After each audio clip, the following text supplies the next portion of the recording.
साहब, मेरी जेब में 4 पन्नों का सुसाइड नोट है, उसे पढ़ लीजिएगा। मैं मरना नहीं चाहता, अपने बच्चों और पत्नी के लिए जीना चाहता हूं, लेकिन मैं मजबूर हूं।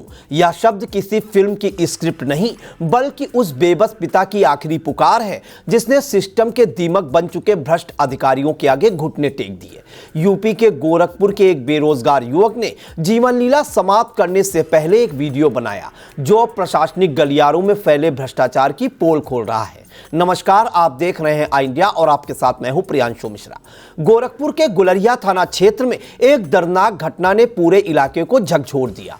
कुशीनगर के रहने वाले कृष्ण मोहन सिंह ने जीवन लीला समाप्त कर ली। मौत से पहले उन्होंने एक भावुक वीडियो बनाया जिसमें उन्होंने शिक्षा विभाग के कुछ अधिकारियों और कर्मचारियों को अपनी मौत का जिम्मेदार बताया। जेब में 4 पन्नों का सुसाइड नोट रखकर उन्होंने यह कदम उठा लिया। उनका आरोप था कि मेरा 16 लाख रुपया डूब चुका है, बहुत परेशान हूं, पॉकेट में सुसाइड नोट है, उसे पढ़ लीजिएगा प्लीज। मैं मरना नहीं चाहता, मैं बच्चों और पत्नी के लिए जीना चाहता हूं।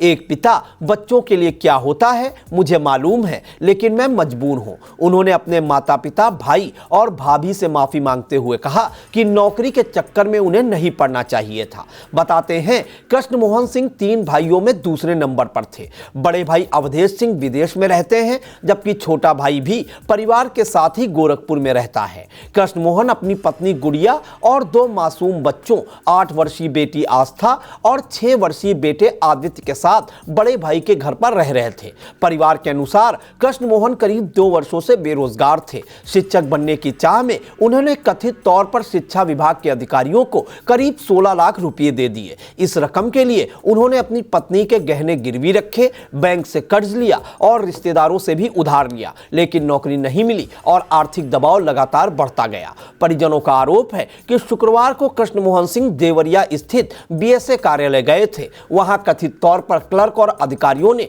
उनसे पैसे को लेकर दबाव बनाया और अपमानित भी किया। इससे वे गहरे मानसिक आघात में थे। शाम को घर लौटने के बाद उन्होंने परिवार के साथ खाना खाया और फिर ऊपर कमरे में सोने चले गए। शनिवार सुबह जब काफी देर तक दरवाजा नहीं खुला तो परिवार के लोगों को शक हुआ। खिड़की से झांकने पर कुछ स्पष्ट नहीं दिखा। जब दरवाजा तोड़ा गया तो सभी सन्न रह गए। कमरे का माजरा देख घर में चीख पुकार मच गई। सूचना मिलते ही पुलिस मौके पर पहुंची। शव को जिला अस्पताल भेजा गया, जहां डॉक्टरों ने मृत घोषित कर दिया। पुलिस ने कमरे से 4 पन्नों का सुसाइड नोट और मोबाइल में मौजूद वीडियो को कब्जे में लेकर जांच पड़ताल शुरू कर दी है।